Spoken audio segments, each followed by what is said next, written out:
நவராத்திரி தொடங்கியுள்ள நிலையில் உச்சநீதிமன்ற கேண்டீனில் 9 தினங்களுக்கு அசைவம், வெங்காயம், பூண்டு சேர்த்த உணவுகள் வழங்கப்படாது என்று அறிவிக்கப்பட்டுள்ளது.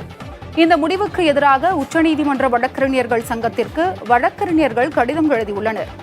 உணவில் இத்தகைய கட்டுப்பாடுகள் விதிக்கப்பட்டால் அது எதிர்காலத்தில் பெரும் பிரச்சினைகளை ஏற்படுத்தும் என்றும் அவற்றை தவிர்க்க வேண்டும் என்றும் கடிதத்தில் வழக்கறிஞர்கள் குறிப்பிட்டுள்ளனர்.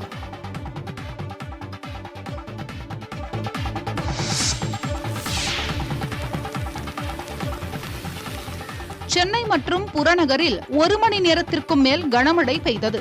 காலை நேரத்தில் வெயில் சுட்டரித்த நிலையில் மாலை திடீரென கருமேகங்கள் சூழ்ந்து வானம் மேகமூட்டத்துடன் காணப்பட்டது. பின்னர் ஆவடி, அயப்பாக்கம், திருமுல்லைவாயல், பட்டாபிராம், திருநின்றவூர், பூந்தமல்லி, குன்றத்தூர், மாங்காடு உள்ளிட்ட பகுதிகளில் 1 மணி நேரத்திற்கும் மேலாக கனமழை வெளுத்து வாங்கியது.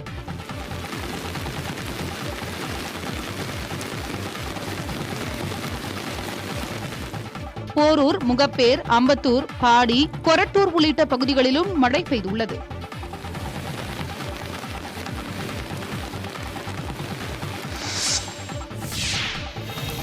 திருப்பத்தூர் மாவட்டம் ஆம்பூர் மற்றும் அதன் சுற்றுவட்டார பல்வேறு பகுதிகளில் கனமழை பெய்தது. காலை முதல் மேகமூட்டத்துடன் காணப்பட்ட நிலையில் பிற்பகலில் குளிர்ந்த காற்றுடன் கூடிய கனமழை பெய்ய தொடங்கியது. பரவலாக தொடங்கிய மழை திடீரென பலத்த காற்றுடன் இடி மின்னலுடன் கனமழையாக மாறியது. ஆம்பூரில் உள்ள சென்னை பெங்களூரு தேசிய நெடுஞ்சாலையில் கட்டப்பட்டு வரும் மேம்பால பணிகள் காரணமாக நெடுஞ்சாலையில் உள்ள கால்வாய்களில் அடைப்பு ஏற்பட்டுள்ளதால் மழைநீர் வெளியேற முடியாமல் தேசிய நெடுஞ்சாலையிலேயே தேங்கி நிற்கிறது. சாலையில் வாகனங்கள் வெள்ளத்தில் ஊர்ந்து செல்லும் நிலை ஏற்பட்டதால் வாகன ஓட்டிகள் கடும் சிரமத்திற்கு உள்ளாகினர்.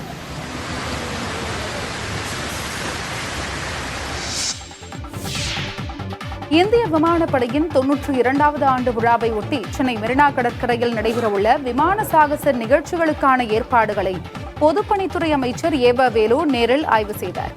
சென்னையில் 21 ஆண்டுகளுக்கு பிறகு நடைபெறும் இந்த சாகச நிகழ்ச்சியை சுமார் 15 லட்சம் பேர் கண்டுகளிப்பார்கள் என எதிர்பார்க்கப்படுகிறது.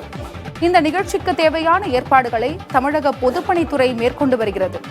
ஏற்பாடுகளை ஆய்வு செய்த பின்னர் செய்தியாளர்களிடம் பேசிய அமைச்சர் 20 தீயணைப்பு வாகனங்கள், 20 ஆம்புலன்ஸுகள் மற்றும் 4 மருத்துவ குழுக்கள் பணியில் ஈடுபடுவார்கள் என்று தெரிவித்தார். போக்குவரத்து நெரிசல் ஏற்படாமல் இருப்பதற்கு அனைத்து ஏற்பாடுகளும் செய்யப்பட்டுள்ளதாகவும் அமைச்சர் கூறியுள்ளார். பாதுகாப்புத்துறை அமைச்சர், தமிழக ஆளுநர், தமிழக முதலமைச்சர் மற்றும் அமைச்சர்கள் அமர்ந்து பார்ப்பதற்கு கூடாரங்கள் அமைக்கப்பட்டு வருகின்றன. வெயிலின் தாக்கம் அதிகமாக இருப்பதால் பொதுமக்கள் அனைவருக்கும் விமானப்படை மூலம் தொப்பி வழங்கப்படும் எனவும் தெரிவித்தது. ஆசிரியர்களுக்கு செப்டம்பர் மாதத்திற்கான சம்பளம் வழங்காதது கடும் கண்டனத்திற்கு உரியது என்று அதிமுக பொதுச் செயலாளர் எடப்பாடி பழனிசாமி தெரிவித்துள்ளார்.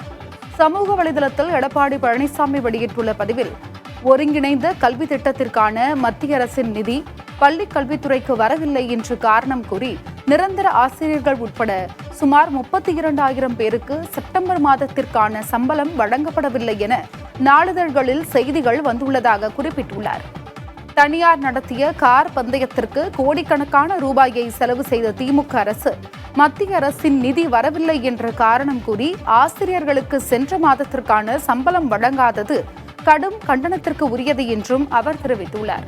எனவே மாநில அரசின் நிதியிலிருந்து சுமார் 32,500 ஆசிரியர்கள் மற்றும் பணியாளர்களுக்கு வழங்காமல் உள்ள சம்பளத்தை உடனடியாக வழங்க வேண்டும் என கேட்டுக் கொண்டுள்ளார். இனி மாதாந்திர சம்பளத்தை நிறுத்தாமல் வழங்க வேண்டும் என்றும் திமுக அரசை வலியுறுத்தியுள்ளார் எடப்பாடி பழனிசாமி. திருப்பத்தூர் மாவட்டம் வாணியம்பாடி அருகே வீட்டில் தனியாக இருந்த மூதாட்டியை கொன்றதாக 5 மணி நேரத்திற்குள் இளைஞரை ஒருவர் கைது செய்யப்பட்டுள்ளார். கோழி திருடன் என கிண்டல் செய்ததால் அந்த இளைஞர் மூதாட்டியை கொன்றதாக காவல்துறையினர் தரப்பில் தெரிவிக்கப்பட்டுள்ளது. வாணியம்பாடியை அடுத்த ராஜபாளையம் கிராமத்தை சேர்ந்த 75 வயதான சந்திராபாய் வீட்டில் தனியாக வசித்து வந்தார். வெளியூரில் உள்ள அவரது மகள் தொலைபேசியில் அழைக்கும் போது சந்திராபாய் தொலைபேசியை எடுக்கவில்லை. சந்தேகமடைந்த அவர் பக்கத்து வீட்டினரை அனுப்பியிருந்தார். அவர்கள் சென்று பார்த்தபோது சந்திராபாய் வீட்டில் கொல்லப்பட்டு கிடந்தது தெரியவந்தது. இதனையடுத்து அங்கு விரைந்த ஆலங்காயம் காவல்துறையினர் தீவிர விசாரணை மேற்கொண்டனர். மூதாட்டியை தாக்கி கொன்றுவிட்டு செல்போன் திருடப்பட்டது தெரியவந்தது. அதே பகுதியைச் சேர்ந்த காளியப்பன் என்ற இளைஞரை பிடித்து காவல்துறையினர் விசாரித்ததில் அவர்தான் மூதாட்டியை கொன்றார் என்று கூறி கைது செய்தனர். கோழி திருடன் என மூதாட்டி அடிக்கடி காளியப்பன் பற்றி கூறி வந்ததாகவும், அதனால் ஆத்திரமடைந்த காளியப்பன் மூதாட்டியை கொன்றதாகவும், குற்றவாளியை 5 மணி நேரத்திற்குள் கைது செய்திருப்பதாகவும் காவல்துறை தரப்பில் தெரிவிக்கப்பட்டுள்ளது. தசரா திருவிழா தொடங்கிவிட்டதால் தூத்துக்குடி மாவட்டம் குலசேகரன்பட்டினத்தில் எந்த பக்கம் திரும்பினாலும் போக்குவரத்து நெரிசல் காணப்படுகிறது. அங்குள்ள முத்தாரம்மன் கோவிலில் ஆண்டுதோறும் தசரா திருவிழா சிறப்பாக நடைபெறுவது வழக்கம். இந்த ஆண்டு தசரா திருவிழா கொடியேற்றத்துடன் தொடங்கியுள்ளது. பல்வேறு பகுதிகளிலிருந்து ஏராளமான பக்தர்கள் வாகனங்களில் வருகை தருவதால் திருச்செந்தூரிலிருந்து குலசேகரன்பட்டினம் வரையில் உள்ள கிழக்கு கடற்கரை சாலையில் போக்குவரத்து நெரிசல் ஏற்பட்டது. சுமார் 5 கிலோமீட்டர் தூரத்திற்கு வாகனங்கள் அணிவகுத்து நின்றன. பாதுகாப்புக்காக 500க்கும் மேற்பட்ட காவலர்கள் பணியில் உள்ளனர். கோயிலுக்கு வருகை தரும் பக்தர்கள் கடற்கரையில் நீராடி காப்பு கட்டி விரதத்தை தொடங்கினர். விரதத்தை தொடங்கியுள்ள பக்தர்கள் காளி, அம்மன், சிவன், பார்வதி, முருகன், குரவன், குரத்தி, குரங்கு, ராஜா வேடங்கள் அணிந்து ஊர் ஊராக சென்று காணிக்கை வசூலித்து கோவிலுக்கு செலுத்துவது வழக்கம். 10 நாள் விழாவின் சிகர நிகழ்ச்சியான சூரசம்ஹாரம் வரும் 12ஆம் தேதி குலசேகரன்பட்டினம் கடற்கரையில் நடைபெறவுள்ளது. கரூரில் 3ஆம் ஆண்டு புத்தக திருவிழா கண்காட்சி தொடங்கியுள்ளது. கரூர் கோவை சாலையில் உள்ள தனியார் அரங்கில் 100 அரங்குகளில் 3 லட்சத்திற்கும் அதிக தலைப்புகளில் புத்தகங்கள் இடம்பெற்றுள்ளன. வரும் 13ஆம் தேதி வரை நடைபெறும் இந்த புத்தக காட்சியில் 1 கோடிக்கும் அதிக புத்தகங்கள் விற்பனைக்காக வைக்கப்பட்டுள்ளன. தினசரி கருத்தரங்கம், பட்டிமன்றம் உள்ளிட்ட நிகழ்ச்சிகளும் நடைபெறவுள்ளது. பள்ளி மாணவர்கள் புத்தக திருவிழாவை கண்டுகளிக்க மாவட்ட நிர்வாகம் சார்பில் ஏற்பாடுகள் செய்யப்பட்டுள்ளன.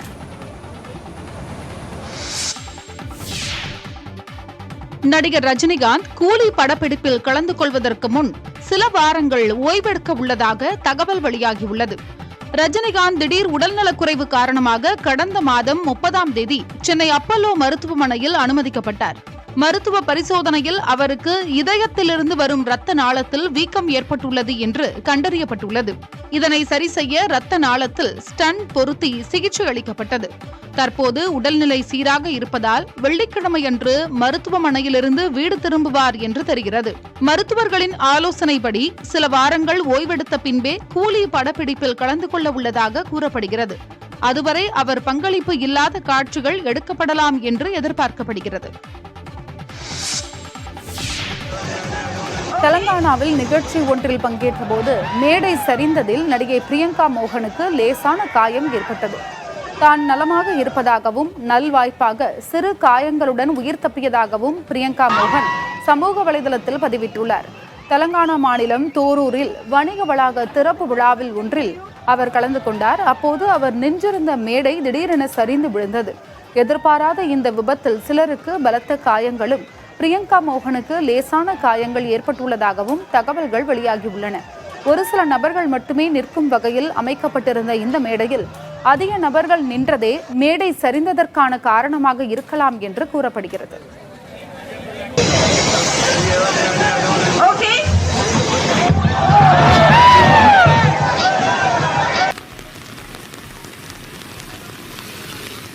சென்னை மற்றும் புறநகரில் 1 மணி நேரத்திற்கும் மேல் கனமழை பெய்தது. காலை நேரத்தில் வெயில் சுட்டரித்த நிலையில் மாலை திடீரென கரு மேகங்கள் சூழ்ந்து வானம் மேகமூட்டத்துடன் காணப்பட்டது. பின்னர் ஆவடி, அயப்பாக்கம், திருமுல்லைவாயல், பட்டாபிராம், திருநின்றவூர், பூந்தமல்லி, குன்றத்தூர், மாங்காடு உள்ளிட்ட பகுதிகளில் 1 மணி நேரத்திற்கும் மேலாக கனமழை வெளுத்து வாங்கியது.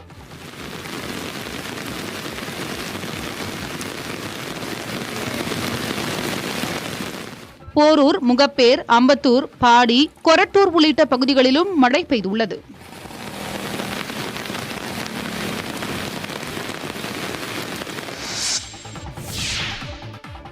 திருப்பத்தூர் மாவட்டம் ஆம்பூர் மற்றும் அதன் சுற்றுவட்டார பல்வேறு பகுதிகளில் கனமழை பொழிந்தது. காலை முதலே மேகமூட்டத்துடன் காணப்பட்ட நிலையில் பிற்பகலில் குளிர்ந்த காற்றுடன் கூடிய கனமழை பெய்ய தொடங்கியது.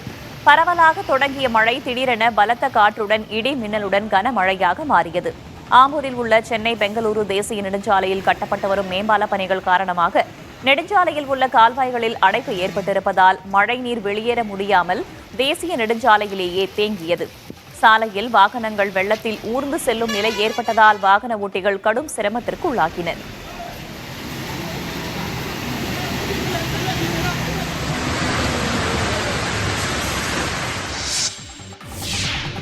திருவள்ளூர் மாவட்டம் நசரத்பேட்டையில் மழைநீர் தேங்குவது குறித்து புதிய தலைமுறையில் செய்தி வெளியிடப்பட்ட நிலையில் வெள்ளத்தடுப்பு பணிகளை ஊராட்சி நிர்வாகம் துரிதப்படுத்தி உள்ளது. நசரத்பேட்டை பகுதியில் கடந்த வாரம் 1 மணி நேரம் பெய்த மழைக்கே அப்பகுதி வெள்ளக்காடாக மாறியது. இதுகுறித்து புதிய தலைமுறையில் செய்தி வெளியிடப்பட்ட நிலையில் யமுனா நகர், அன்பரசன் நகர் உள்ளிட்ட பகுதிகளில் உள்ள 10 தெருக்களில் 2 அடி உயர்த்தி சாலை போடும் பணிகள் நடைபெற்று வருகின்றன. அதேபோல பழுதடைந்த குடிநீர் குழாய் இணைப்புகளை சரி செய்து வருகின்றனர்.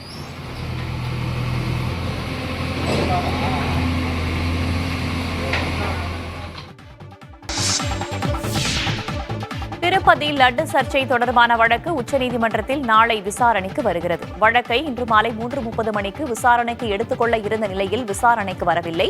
இந்நிலையில் வழக்கை நாளை காலை 10:30 மணிக்கு விசாரணைக்கு எடுத்துக்கொள்ள வேண்டும் என்று சொலிசிட்டர் ஜெனரல் துஷார் மேத்தா கோரினார். இதை ஏற்றுக்கொண்டு லட்டு தொடர்பான வழக்குகள் நாளை விசாரணைக்கு வருகின்றன.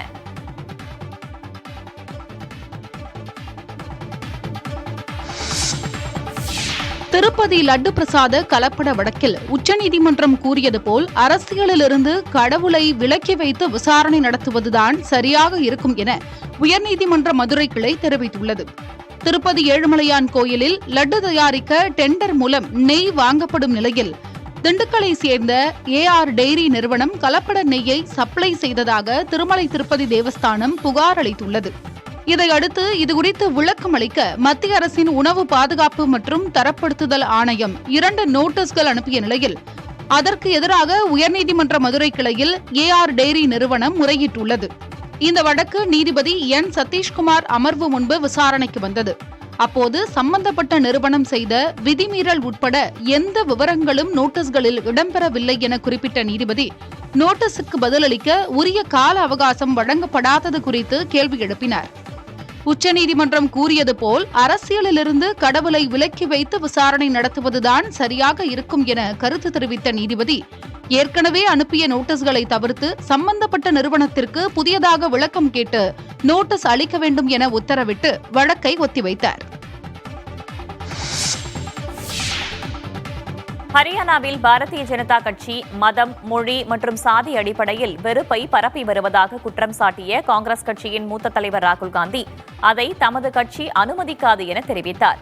காங்கிரஸ் கட்சியினர் வெறுப்பை அன்பினால் ஒழிக்கிறார்கள் என்று குறிப்பிட்டிருக்கும் ராகுல் காந்தி அவர்களின் இதயங்களில் அன்பும் சகோதரத்துவமும் இருப்பதாக தெரிவித்தார். எனவே அவர்கள் வெறுப்புக்கு அன்புடன் பதிலளிக்கிறார்கள் எனவும் குறிப்பிட்டார். அரசியல் சாசனத்தை காப்பாற்றும் தேர்தல் இது என்று குறிப்பிட்டிருக்கும் ராகுல் காந்தி நாட்டில் உள்ள ஏழைகள், விவசாயிகள், தொழிலாளர்களுக்கு எது கிடைத்ததோ அது அரசியல் சாசனத்தால் கிடைத்தது என தெரிவித்திருக்கிறார். பாஜக, RSS இயக்கங்கள் அரசியல் சாசனத்தை அழிக்க விரும்புவதாக குற்றம் சாட்டினார். அரசியலமைப்பு இல்லாவிட்டால் ஏழைகளின் கைகளில் எதுவும் மிச்சம் இருக்காது என்றும் ராகுல் காந்தி குறிப்பிட்டார்.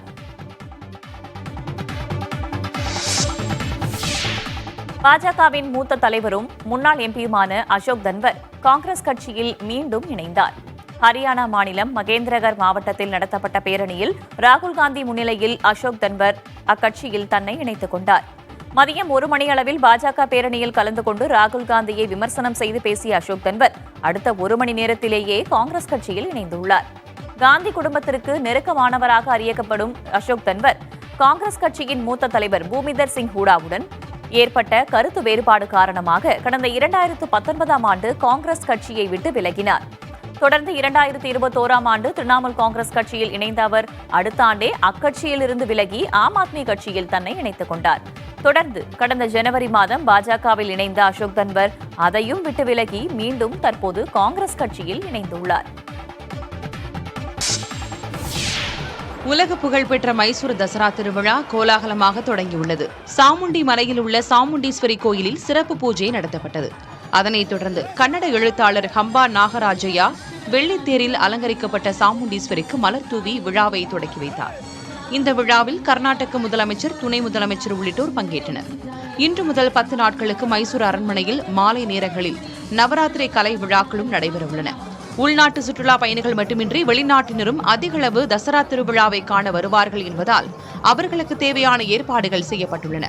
கிராமிய கலை விழா, திரைப்பட விழா, உணவு திருவிழா, இளைஞர் விழா, சிறுவர் விழா, மகளிர் விழா, இசை விழா, நடன விழா என பல்வேறு சிறப்பு நிகழ்ச்சிகளுக்கும் ஏற்பாடு செய்யப்பட்டுள்ளன.